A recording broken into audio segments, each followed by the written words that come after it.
Now that we have a better understanding of how to calculate big O, let's look at another exercise that should be a little bit easier than the first one that we did. What would you say that the big O of this is? Well, if we go one by one, we see here that we have O of 1, again, O of 1.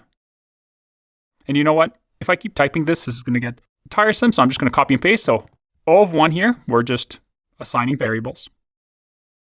And then we also see here that we have a for loop that is running based on the input.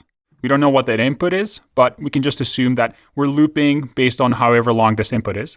In which case, we're running each one of these O of n times, or whatever long the input is. So again, these are going to be run O of n and O of n times.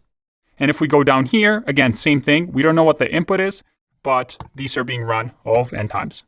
And then finally, this last line is just run once. So it'll be O of 1.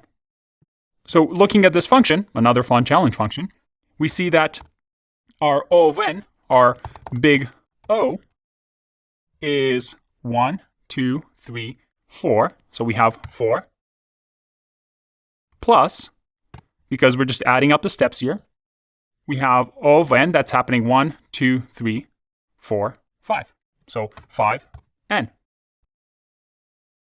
So the big O here is we have 4 constant times, and then 5 things that we're doing n times, or however long the input is. All right, that wasn't so bad, was it, compared to the first time around? I think you're starting to get the hang of this.